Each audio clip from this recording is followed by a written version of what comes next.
Hello, welcome back to the channel, guys. We're in sunny Media City on this rainy day and we're here for another Palestine protest. So let's go and join it. I've got this t-shirt on. I think we'll chant that. From the river to the sea. From the river to the sea. From the sea to the river. From the sea to the river. Welcome everybody again. Every time we meet, it's great that we're here in solidarity, and I always hope that there'll be something good that we can say. But unfortunately, things just get worse. And we're here at Media City because of the complicity of the media in allowing a genocide being shown on our TV live without any retribution or comment. Yesterday, I was listening to the news in the morning, and there was a consultant speaking on the news. So you always think, well, at least they're giving a voice, but they don't follow it up. It's not 24 hours, it's just a few minutes of the most horrendous message, and then the Israeli response, it's all lies, and then it carries on. Now, I don't know if anybody heard this yesterday, but the surgeon is a very prominent surgeon from Britain. He goes quite often to Gaza and speaks and does surgery, and is there at the moment. And what he said was that they were having so many people with malnutrition. Now, usually when there's malnutrition, a lot of aid gets in to feed those children, to get them stronger. Dying of malnutrition is not a nice way to die. It's painful. It affects your brain, it affects your organs. It is a terrible way to die. And he said all they had to give the children who are dying is sugar water. Now, when people are fed through malnutrition, they're given electrolytes, they're given vitamins, they're given everything possible to get their body back to strength. Here they have nothing. But the worst of what he was saying was the injuries that were happening. And it's regular, all the makeshift health facilities are experiencing the same thing. What is happening is people are going to this so-called feeding centre that's obviously a death trap set up by the Israelis and being shot. But it was worse than that. They're having, it's mostly teenagers and young children shot. One day they'll have a lot of people shot in the head. The next day they have a lot of people shot in the chest. The next day they have a lot of people shot in the testicles. And what he was saying was they've obviously made a game of shooting these young people. They've made a game of killing children. That game is how many headshots can we get today? How many chest shots? How many testicles? What limbs? This is the unbelievably inhumanity that they're facing. And these people, the IDF and people working with them and who support them, have absolutely no humanity. They're as cruel as can be. And they're setting the tone for the world. Because if anything, this is against international law. There is no international law. Israel is killing at will. But we've never heard or experienced anything like this since the Nazis. And those are the methods that are being used. Don't let's fool ourselves, and don't let's worry about talking how terrible this is, because once a whole population is insensitive to people shooting children as part of a game, then there's nothing left in this world. We have to maintain that humanity. And if it was happening in any other country, the media would be showing it all the time. They would be condemning it all the time. They would be interviewing all the MPs and so on. What are you doing about it? Nothing. Nothing. They all say, oh, this isn't very nice, and then do nothing about it. And all we can do is hold them to account. And that's why we're here today. So I'll just hand over to our first speaker. And I hope I've broke everybody's hearts here, because I can hardly stand with the pain of it. Free, free! Free, free! Free, free! BBC, shame, shame! BBC, shame, shame! All the crimes in your name! All the crimes in your name! BBC, shame, shame! BBC, shame, shame! All the crimes in your name! All the crimes in your name! We are here because we have to understand that all of this around us here is part of the machinery of genocide. All of these places, these offices, these people in front of their monitors, these directors choosing who to interview, the other people choosing which documentaries have to be barred, the people that are deciding that every single Palestinian voice is not worthy, no matter the fact that there have now been at least 20,000 children blown to pieces, not to mention thousands and thousands of more beneath the rubble, not to mention all of the men, women and children who right now are losing again and again their houses in Rafah as Israel is bulldozing the houses. And you look at the BBC headline and you see Israel currently bulldozing houses in Rafah. What does that mean? I was in Gaza for 2 years. I know what it means. All those houses were people's hundreds and hundreds of years of history of life, growing up their children, bringing up their families, me being welcomed in to have tea in their front room, playing with the kids outside in their yard. That is every single house in Rafah that is being bulldozed. That was every single house of the 80-90% that has been blown to pieces in Gaza. A population of mostly children, one of the most crowded places on the planet. When I was there, the siege of Gaza should have been the story.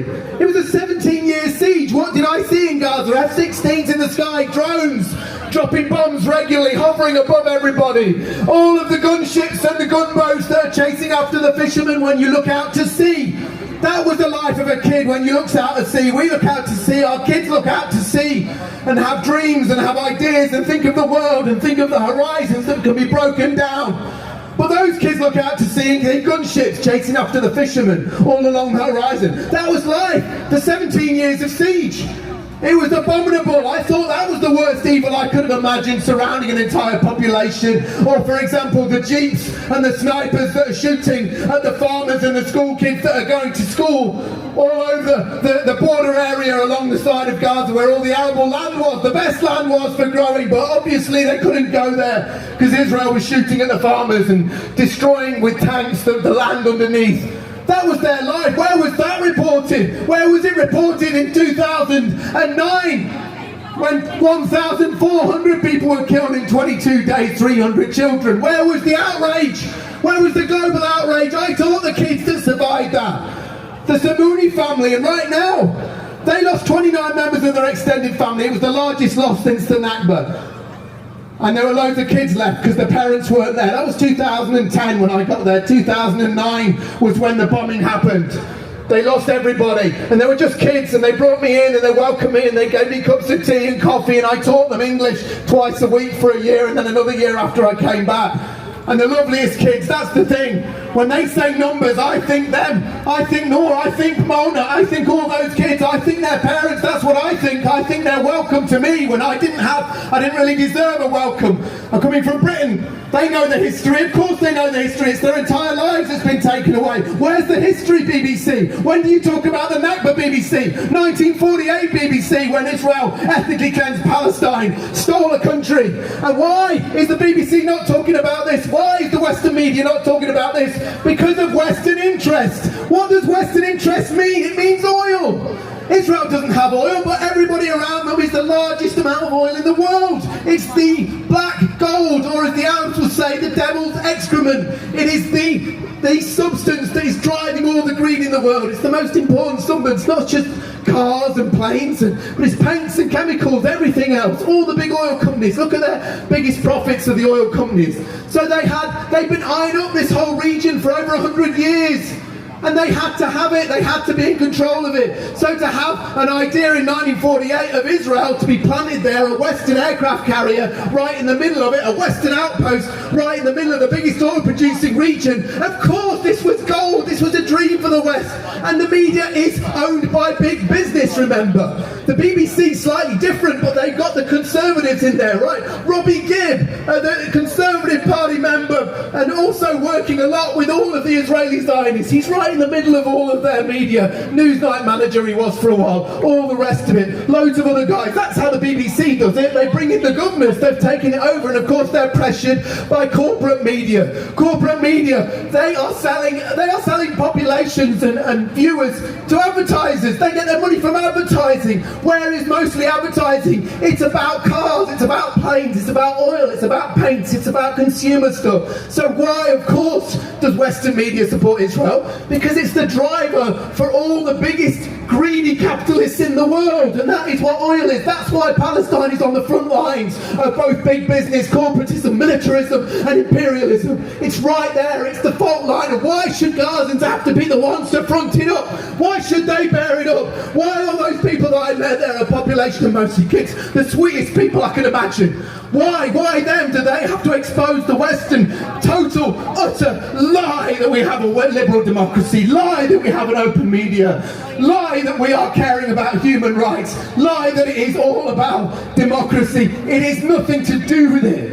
It is a revolving door through the BBC, through the media, through Sky, through CNN, of Conservative MPs, of corporate people, of all the people that are after one thing, and that is control, power. Where's that? With capital and money and control of oil and resources. That's the bottom line. Israel doesn't have the oil, but it's been dividing the Arab world for the past 77 years. They can't benefit from all the money that they get from their oil. And the moment someone says, I want it for my own people, for transport, for health, for community, for hospitals, for schools, then we step in, because we can't have an independent bunch of people taking it on themselves. But let's just see if the facts add up, because the BBC has continuously, as a reflection of all I've just said, continuously demeaned Palestinian lives. And how have they done that? Well, there was a very recent report by the Centre for Media Monitoring, and that is from June, mid-June it was, this year. And they analysed 35,000 pieces of BBC content, and it showed that Israeli deaths were given 33 times more coverage. Israeli deaths given 33 times more coverage. So the students that I taught in the university, all those students, many have been killed. Rola was killed, lovely woman girl that was sat at the front, used to joke with two other friends, killed with her 3 kids. She's had kids since then. That's my student that's killed. So 33 times less valuable she is than them. Sobhay, the young kid of the farmer, we used to go out with the farmers into the buffer zone where they used to shoot at the farmers, Israel did, with their snipers. His son, the only son, Sobhay, used to drive the combine and drive the tractor when he was only 12. Such a sweet kid. He was about 20. He's dead now. He was killed. Their whole family's destroyed. And these are just two stories that I know. Yahya, I worked with him on many campaigns. Lovely guy, killed with his wife and 2 kids. Another one, lovely, sweet guy. And this is what I mean when they say 33 times less valuable. Those 3, let alone all the rest. This is what they're doing. This is what the statistic is. This is by design. This is by design. And you might even ask from the horse's mouth, because 100 BBC broadcasters, 100, they had to remain anonymous, 111 actually, recently, just the 2nd of July, made a statement saying that there is anti-Palestinian racism running right through the BBC, and it is by design. It is by design, and everybody's walking up and down those corridors knowing what is going on. And of course it extends to the Sky, it extends to all of the other media around, but the BBC is public-owned broadcaster, and yet look at what they do. They are accountable to us and the licence payers, and yet look at what they do. That's 100 broadcasters that have complained about the systematic bias towards Israel. 33 times more valuable, and a few other findings here. This is despite, of course, Gaza suffering 34 times more casualties, okay? It's a genocide. And they almost equal numbers of humanising victims profiles, 279 Palestinians to 201 Israelis. Imagine all those hundreds of thousands, probably, Palestinians murdered. We get about 200 stories about their lives and their history and their homes. Yeah, I mean, get a load of this one. There has just been one reference to murder of a Palestinian, 220 for Israelis. Just one reference to murder. Israelis can't murder. And they've just been shooting kids with snipers, and all these medics that come over from Britain and America that are in the hospitals and saying how many kids have got snipers in the back of their heads. Sniper bullets in the back of their heads. This is what I'm talking about. This is for real. And of course the bombings, we know they're just bombing families. It's been happening again and again. Thousands of families wiped off the civilian registry. In 2014, when my other student was killed, Huda, and she was killed with her 2 little babies and a husband and mother-in-law, all with one bomb. She was funny, she was quirky. Well, when she died, it was 90 families wiped off the civilian citizen registry. 2014, 2,200 killed. In 51 days, over 500 children. Where was the outcry then, BBC? Where was the media? They were trying to present it as 50-50 with about 70 killed on the other side. These are crimes against humanity, and we must stand for them. Because when you see kids out here like this, and you just thank your lucky stars, all of us, that we're not under those bombs, but I would say to them, thank your lucky stars that you're not a Palestinian journalist. 200 Palestinian journalists at least murdered, 200, and yet you stay quiet, you hide the truth, you don't even give them, those people, those professionals, they're also the same whole trade that you operate in, and you're not even giving them a little bit of truth when they're running around getting bombed. And you know you're not being allowed in because of Israel hiding the crimes that they are committing, and yet you still don't share the truth about what Palestinians are having to do with their press suits running around straight into the most awful areas unknown to humankind. I'm in touch with so many in Gaza, I'm talking to them all the time. They're sending me pictures of the tents, they're sending me videos, they're telling me exactly what's happening now. So many have been shot and injured, one's just been paralysed now for going to get the food. 877 people now killed collecting food aid. Are you serious? After all this horror, 90% of the buildings destroyed, over 80% of the hospitals attacked, and now 877 people queuing for food aid, and BBC can't even make that the central story. Shame on them. So listen, it is up to us. You know how they pressure the media. We can pressure the media. It's up to us as individuals. They have the bots, they have the algorithms, they have the technology, but we have the overwhelming numbers now. And the truth is starting to seep in now because of social media, and most importantly because of the Palestinians that are running around with their cameras filming everything. Most importantly, do it for them. They have been sharing the truth, and they have been sharing the truth and getting killed for it, or if not injured for it. How many thousands of amputations are we seeing now? They don't grow back. I was looking at what kids are asking their mothers, and they're saying, do the legs grow back, mother? Do the legs grow back? Do the arms grow back? That's what the kids are asking their parents, whether it's a journalist or their little brother or sister or anybody else. So please, everybody has to keep that pressure right on. And I mean flipping sending them stuff. I mean sharing all of the right stuff. I mean contacting them directly. I mean arguing with some of the liars, because they're starting to lose. Even the right wing is starting to turn on Israel now. So it's really a chance. We can't miss this opportunity. It is up to us. You've got to get on that computer and get on with it. You've got to get onto the BBC and all the media and get onto them. You've got to take action and do something to make sure that the lies do not keep going, because Palestine depends on it. Thank you.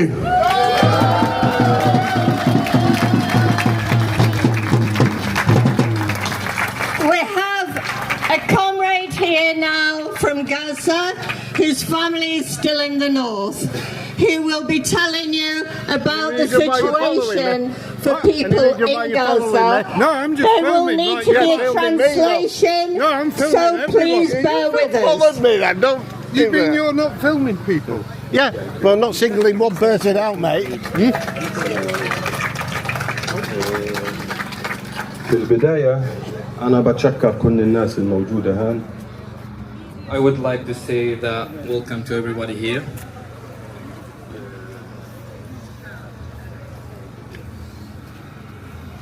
أنا ابن غزة، ابن الأرض الذي تقصف منذ سنة وعدة شهور. I am the son of Gaza. I am the son of the land that had been under bomb for over a year and a half. والتي ما زالت تصمد رغم الألم والجوع والحصار. Despite the pain, thank you. Cheers, the man. apartheid and the siege in Gaza, they still Very resist. nice here. Thank you. أنا اليوم بينكم ممثلا لصوت من لا يستطيع أن يصل صوته إليكم. Thank you. I am here to represent the voice of those people who are their voices are being silent and they cannot reach. ولدموع think you're probably لا out with تجد me, so it's not من easy to do that. يمسحها، ولقلوب تعبت من الانتظار والموت البطيء. Yeah, that, mate. For the tears that cannot find anybody to wipe, and for the hearts that are tired. غزة اليوم ليست فن، مجرد isn't it, eh? عنوان في نشرة الإخبار. غزة اليوم هي جرح مفتوح. Gaza today is not just a name on the news. Gaza is an open wound. تنزف فيه الإنسانية وتتساقط فيه القوانين الدولية. The international laws fall in front of it, and Is there a problem? Pretty sad, you guys, I tell you. all of the international laws fall in the front of it. وتدفن فيه البراءة تحت الركام. And the innocence of the people under the rubble. You're the star of the show now, mate. أكثر من 70,000 شهيد. Look at this cretin following me. وآلاف المصابين ومئات الآلاف من المشردين. لا ماء ولا دواء ولا طعام. Over 70 people have been killed, children and women and older people, and over 100,000 are being injured, millions of people being displaced. نحن لا نطلب الشفقة من أحد. نحن نطلب العدالة. نحن نبحث عن تعاطف موسمي بل عن موقف إنساني ثابت. We're not asking people for mercy, we just ask for justice.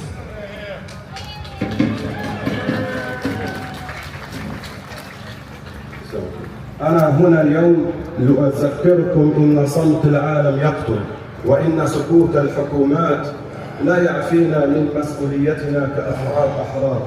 إن لم يكن لنا سلطة أن نوقف الصواريخ فنحن نملك صوتنا وقلمنا ومقاطعاتنا ووعينا. I am here to remind you that the silence of the You're trying to world put is that in killing my us. face. Let's get And your the face on silence of camera the then. government does not I'm here trying to film a public event, mate. What's your problem? just. And our silence is something that we can do, the sound of the free people. We have the power to stop the missiles with our voices and our pencils and our boycott. إلى كل من يسمعني، غزة ليست وحدها ولن تكون نحن من هناك، من بيوت دمرت وبقيت قلوبها نابضة، نحن من تحت الركام، من بين الدخان، من أحضان الأمل.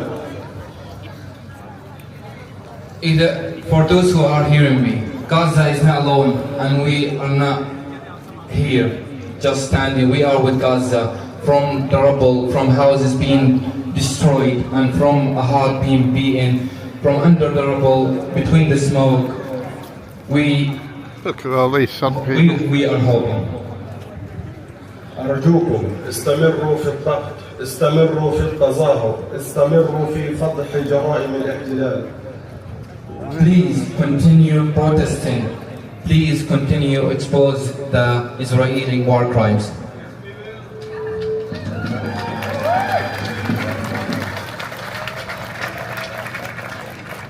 باسم أهلي في غزة أشكركم على وقوفكم، وأرجو أن توصلوا هذا الصوت إلى من لا يريد أن يسمعه. الحرية لفلسطين والنصر لغزة.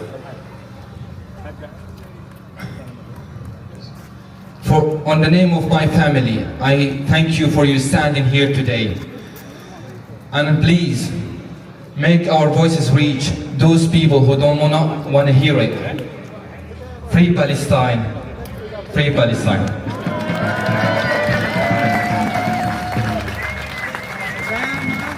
إلى كل حرة وحر يقفون اليوم هنا، وإلى كل من رفع صوته من أجل غزة ومن أجل فلسطين، إلى من تظاهر وكتب وغضب وصرخ في وجه الظلم، نشكركم باسم أطفال غزة الذين حرموا من طفولتهم، باسم أمهات الشهداء، باسم الذين يفترشون الأرض بلا مأوى. نشكركم لأنكم لم تبيعوا ضميركم، نشكركم لأنكم ما زلتم تؤمنون إن الإنسان أغلى من كل المصالح. وجودكم معنا اليوم هو بصيص أمل وسط ظلام هذا العالم، وهي رسالة قوية: إن فلسطين ليست وحدها، وإن الصمت لن يكون القاعدة بعد الآن. On the name of the children of Gaza who are being, their innocent, their childhood being taken away from them, on the name of the mothers that lost their children or died, on the name of those who are sleeping on the ground without any house, we will thank you. You didn't sell your sympathy. Thank you that you still believe in humanity, which is the most honored thing that anybody can have. You standing here today is our light between the darkness and the darkness of this world. Palestine is not alone, and silent won't be our rule. You are the being of this free world. Thank you.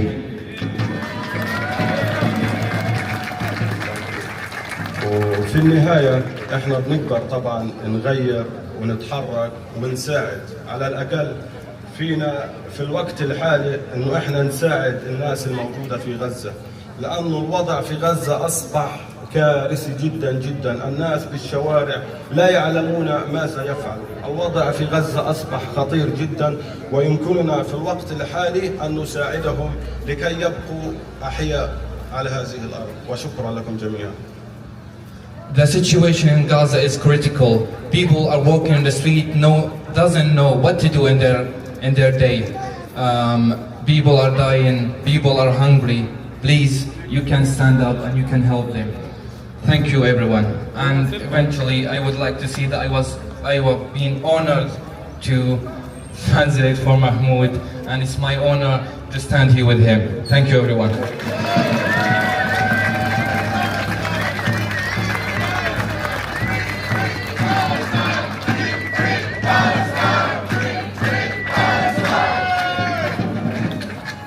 Thank you very much.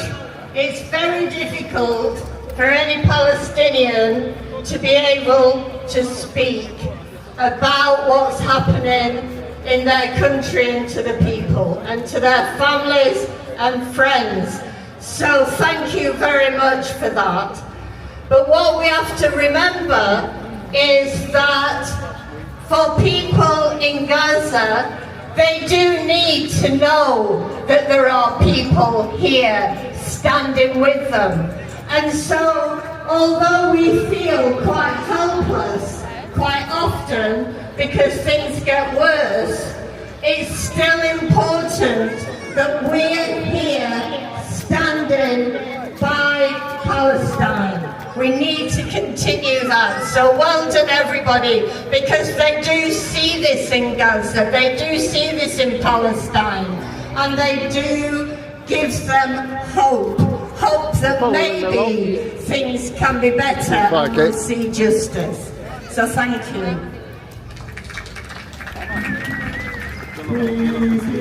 I just want to introduce somebody now who is very involved with a group in Gaza, so she'll tell you about that. Every time the media lies, another child in Gaza dies.